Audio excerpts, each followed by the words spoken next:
O Senhor esteja convosco. Proclamação do Evangelho de Jesus Cristo segundo João. Naquele tempo, Jesus exclamou em alta voz: quem crê em mim, não é em mim que crê, mas naquele que me enviou. Quem me vê, vê aquele que me enviou. Eu vim ao mundo como luz, para que todo aquele que crê em mim não permaneça nas trevas. Se alguém ouvir as minhas palavras e não as observar, eu não julgo, porque eu não vim para julgar o mundo, mas para salvá-lo. Quem me rejeita e não aceita as minhas palavras, já tem o seu juiz. A palavra que eu falei o julgará no último dia, porque eu não falei por mim mesmo, mas o Pai que me enviou, Ele é quem me ordenou o que eu devia dizer e falar. E eu sei que o seu mandamento é vida eterna. Portanto, o que eu digo conforme o Pai me falou. Palavra da salvação.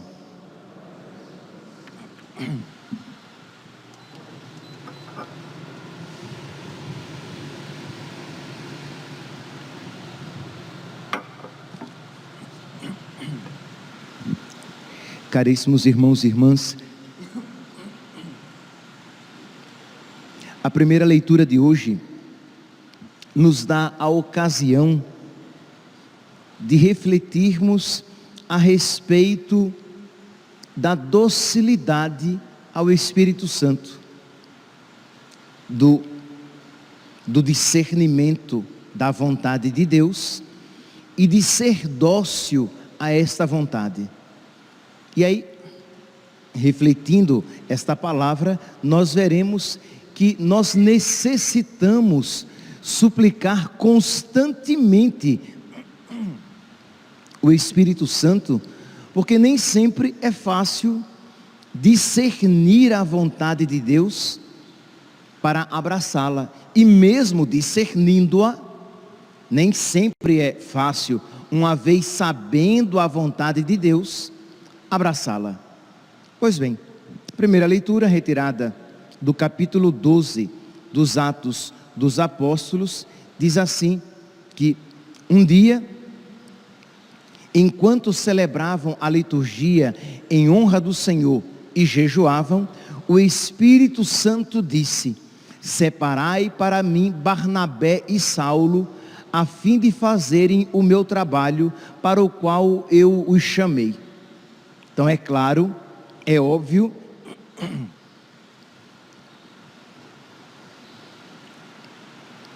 que não houve uma voz sensível do Espírito Santo durante a liturgia, que os fez compreender qual era a vontade de Deus, mas Deus lhes falou no coração. Eles estavam celebrando a liturgia, eles estavam jejuando, isto é, eles estavam em espírito de oração.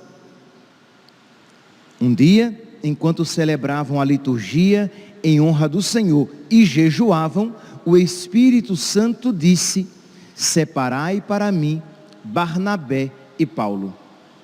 Então, eles impuseram as mãos sobre eles, e enviados pelo Espírito Santo, Barnabé e Saulo desceram a Seleucia.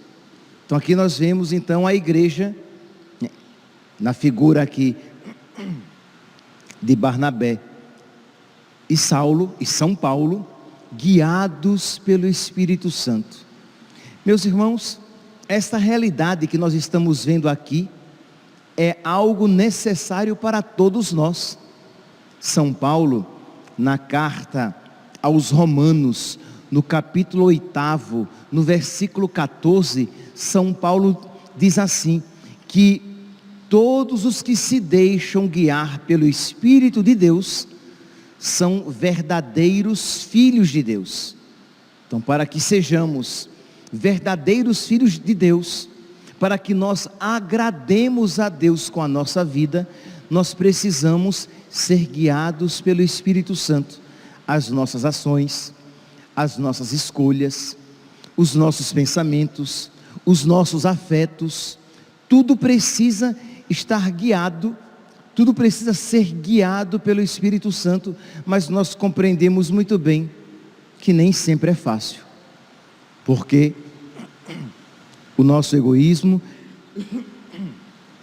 os nossos interesses pessoais, as nossas limitações são, não poucas vezes, obstáculo para essa ação do Espírito Santo nas nossas almas.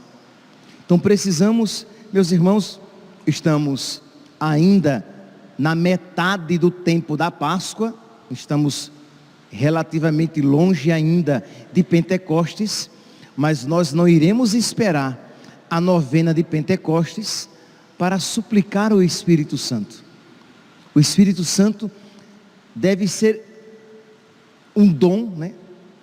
Deve ser a pessoa da Santíssima Trindade invocada constantemente na nossa vida. Isto é, precisamos constantemente pedir a Deus que nos envie o Espírito Santo, sem o qual nós não podemos agradá-lo. Pedir a Deus que nos envie o Espírito Santo, sem o qual as nossas orações não são agradáveis a Deus. Não apenas as nossas ações, mas sem o Espírito Santo, nós não sabemos nem o que pedir, não sabemos como pedir. São Paulo diz isso em Romanos capítulo 8, versículo 26, ele diz assim: o Espírito Santo vem em auxílio à nossa fraqueza, isto é, à nossa limitação, porque nem sempre sabemos qual é a vontade de Deus, porque é fácil às vezes, entre uma coisa boa e uma coisa má, discernir a vontade de Deus. Mas e entre duas coisas boas e lícitas, como saber qual é a vontade de Deus para você? E entre realidades que são quase que aparentemente indiferentes, como saber qual é aquela escolha que eu devo fazer? O que é que de verdade agradará a nosso Senhor?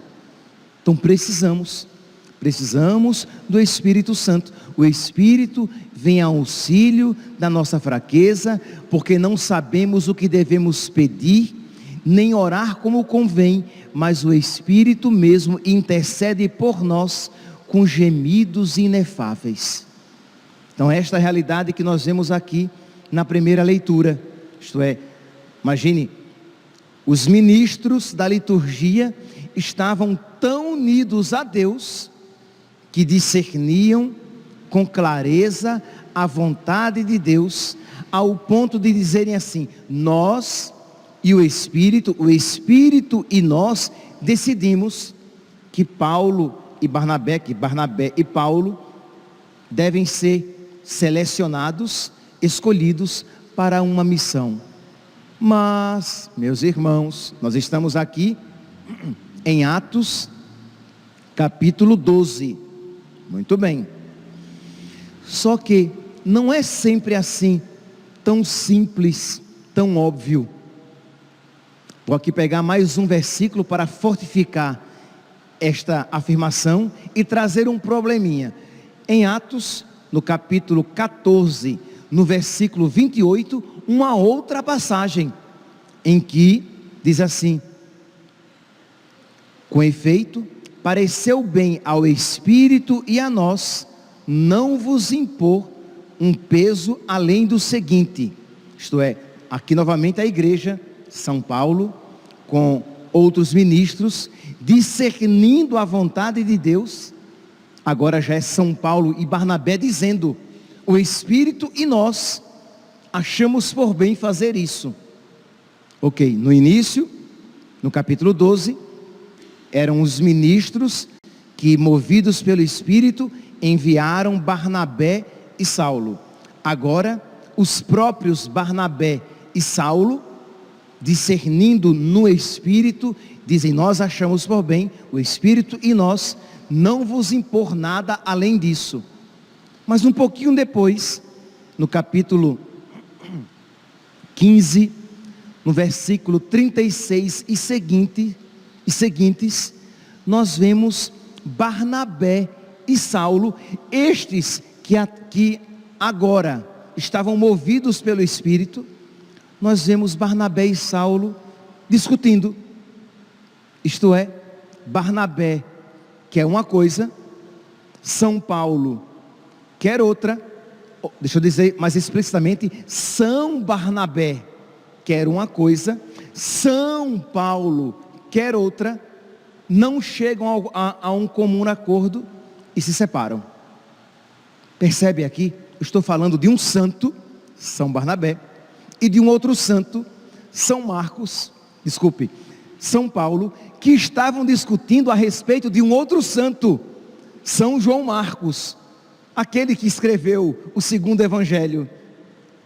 E entraram num desacordo e disseram: então olha, você vá por aqui e eu vou por aqui, não temos acordo. Percebe? Isto é, eles que eram normalmente movidos pelo Espírito, aqui não houve esta clareza, porque houve aqui uma considerável discussão, um considerável desentendimento. Por que eu estou dizendo isso? Eu já vou ler aqui a passagem, para mostrar que esta realidade do discernimento do Espírito, do ser dócil, da docilidade ao Espírito Santo, é uma realidade que precisamos suplicar constantemente, porque embora a regra geral seja esta, devemos ser sempre movidos pelo Espírito, nem sempre é fácil de discernir qual é a sua vontade, e o que nos salvará: o amor a Deus nos nossos corações. Se houver retidão, de alguma maneira, a homilia de hoje é uma continuação da de ontem. Se houver retidão no coração, se houver amor no coração, até mesmo esses desentendimentos concorrerão para a salvação deles, para a santificação deles e para a maior glória de Cristo. Diz então, vocês podem pegar depois, lá em Atos dos Apóstolos, capítulo 15, versículo 36. Depois de alguns dias, Paulo disse a Barnabé: tornemos a visitar os irmãos por todas as cidades onde temos pregado a palavra do Senhor, para ver como estão passando. Então Paulo disse: vamos voltar para aquelas comunidades que nós fundamos, para ver como é que estão os irmãos, vamos reanimá-los na fé. Barnabé disse: ótimo, vamos sim. Só que Barnabé queria levar consigo João Marcos. Lembra que o evangelho de hoje termina assim, que a primeira leitura de hoje termina assim: quando chegaram a Salamina, começaram a anunciar a palavra de Deus nas sinagogas dos judeus. Eles tinham João como ajudante, João Marcos. João Marcos estava ajudando Barnabé e Saulo. Depois de um período de evangelização, São Paulo disse: vamos voltar e passar novamente pelas comunidades. Barnabé disse: vamos, mas vamos levar João Marcos. São Paulo disse: não. Versículo 38.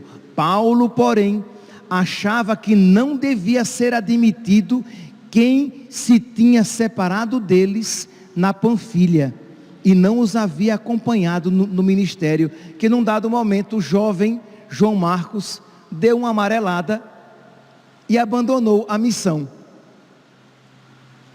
Aquele que iria se tornar santo. E Paulo disse: olha, ele amarelou, ele não vai conosco. Barnabé disse: não, rapaz, para com isso, vamos levá-lo sim, ele agora está decidido. São Paulo disse: não, conosco ele não vai. Barnabé disse: vai. Então, você vai por aqui, eu vou por aqui. Versículo 39. Houve tal discussão que se separaram um do outro, e Barnabé, levando consigo Marcos, navegou para Chipre. Paulo, porém, tendo escolhido Silas, e depois de ter sido recomendado pelos irmãos a graça do Senhor, partiu. Ele percorreu a Síria, a Cilícia, confirmando as comunidades. Então Paulo levou consigo Silas e foi fazer aquela missão, e Barnabé foi com Marcos por outro caminho. Depois, só para adiantar cenas dos próximos capítulos, depois, quando São Paulo estiver preso e já mais idoso, São Paulo vai dizer: manda João Marcos aqui, ele é tão bom, um ajudante tão bom. Percebe aqui, meus irmãos, essa realidade, o que São Barnabé e São Paulo, naquele momento, não estavam naquela comunhão da vontade de nosso Senhor. O que isso explica, meus irmãos? O que é que isso deve nos iluminar? Se São Paulo e São Barnabé necessitavam constantemente suplicar o Espírito Santo para discernir a vontade de Deus e abraçá-la a cada dia, nós também precisamos. Nós precisamos a cada dia, para que possamos realizar bem a nossa missão. Você, como mulher casada, como homem casado, suplicando o Espírito Santo, para que você possa discernir a cada dia como deve ser a sua postura, como um homem casado, como mulher casada, como pai, como mãe. Porque não é porque você começou bem e começou na ação do Espírito Santo, que nesta ação você permanecerá sempre, mas você precisa a cada dia suplicar o Espírito Santo.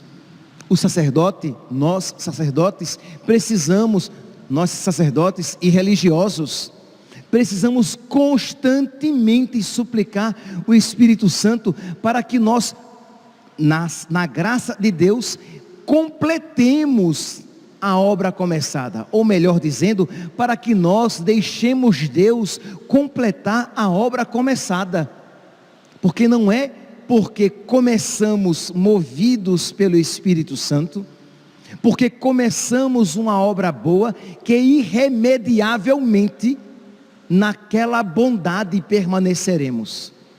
Precisamos cotidianamente, todos os dias, o tempo todo, suplicar o Espírito Santo para que nós vejamos a cada dia a vontade de Deus. Por quê? Porque o querer de Deus vai se manifestando também com o passar do tempo na nossa vida. Não é que Deus, não é, pelo amor de Deus, não é que Deus hoje quer uma coisa e amanhã Ele quer o contrário daquilo que Ele quis. Não é isso. Deus sempre quer o bem. Mas nesta bondade da vontade de Deus, muita coisa pode mudar. A vontade de Deus hoje não será do mesmo modo necessariamente amanhã. Então, para que nós possamos compreender o querer de Deus, os movimentos do coração de Deus, nós precisamos estar naquele que perscruta o coração de Deus, no Espírito Santo. O mesmo São Paulo, na primeira carta aos Coríntios, no capítulo 2, nos versículos 10 e 12, São Paulo diz assim, 2 Coríntios, capítulo 2, versículo 10. O Espírito penetra tudo, mesmo as profundezas de Deus. O Espírito perscruta tudo. Ele passeia por entre os pensamentos de Deus. Então, quem conhece Deus, senão o próprio Espírito de Deus? De modo que, para que eu possa estar sempre na vontade de Deus, eu preciso estar unido àquele que perscruta o próprio Deus, que está dentro das profundezas de Deus, que conhece o coração de Deus, porque, meus santos, nós não conhecemos nem o nosso coração, quanto mais o de Deus. Nós não estamos seguros nem do que queremos, quanto mais do que Deus quer para nós. Que quantas vezes queremos uma coisa hoje e outra coisa amanhã? Tão instáveis, inconstantes somos. Então, se assim somos, e não temos domínio nem sobre nós, quanto mais domínio sobre o querer de Deus. Então precisamos estar unidos ao Espírito que perscruta o próprio Deus. E continua São Paulo: pois quem conhece as coisas que há no homem, senão o Espírito que nele reside? Assim também as coisas de Deus ninguém conhece, senão o Espírito de Deus. Então, meus irmãos, vamos agora, para terminar, de uma maneira prática, qual é o primeiro passo que nós precisamos dar para que estejamos em comunhão com o Espírito Santo? Primeiro passo, sem sombra de dúvidas, é o estado de graça. Se você estiver em estado de graça, você tem todas as condições necessárias para estar em amizade com Deus, em amizade com o Espírito de Deus. O segundo passo, sem o qual, não obstante você tenha as condições necessárias, mas não tem amizade verdadeira, o segundo passo é a oração.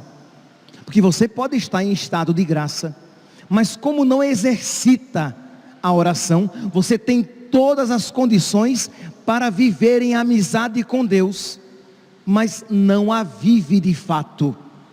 Você tem condições de estar próximo de Deus, mas você não se aproxima, você não usufrui dessa comunhão com Deus. Por quê? Porque você não reza de fato, você não recebe os sacramentos de uma maneira apropriada. Isto é, você vai comungar, você comunga de qualquer jeito, você não entra em comunhão com Deus. Você recebe o sacramento, mas você não faz comunhão. Você reza de uma maneira desatenta, você diz palavras, mas você não coloca o seu coração naquelas palavras. Aquelas palavras não correspondem ao seu coração. Você até diz: perdoai-nos as nossas ofensas, assim como nós perdoamos a quem nos tem ofendido, e não nos deixeis cair em tentação, mas livrai-nos do mal. Mas você não percebe que o seu coração não está naquelas palavras, e muito menos oração espontânea você tem, porque para ter oração espontânea você precisa minimamente colocar o seu coração naquelas palavras. Então, como você, embora esteja em estado de graça, você não tem oração verdadeira, você se impossibilita a ter essa comunhão, essa unidade com o Espírito Santo, que possibilita discernir a vontade de Deus e ser maleável, ser dócil à vontade de nosso Senhor na sua vida. Hoje, meus santos, é quarta-feira. Toda quarta-feira nós nos recordamos de uma maneira especial do nosso pai São José. Ele sempre tão dócil à vontade de Deus. José não tenha medo de receber Maria como sua esposa, e ele acolhe. Levanta-te, José, e vai para o Egito. Ele levanta e vai.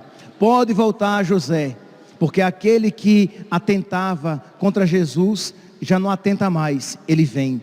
Percebe essa docilidade de São José? Nem preciso falar da Virgem Maria, porque é a docilidade por antonomasia, é a docilidade por excelência, é a docilidade, é a esposa do Espírito Santo. Quando nós damos este título à Nossa Senhora, nós queremos expressar exatamente isso, esta docilidade. Assim como uma verdadeira esposa é dócil ao seu marido, a Virgem Maria é dócil ao Espírito Santo. Então, peçamos a São José Peçamos a Nossa Senhora que eles nos ajudem a discernir sempre a vontade de Deus e de ter sempre presente no nosso coração esta docilidade ao Espírito Santo. Louvado seja nosso Senhor Jesus Cristo, para sempre seja louvado.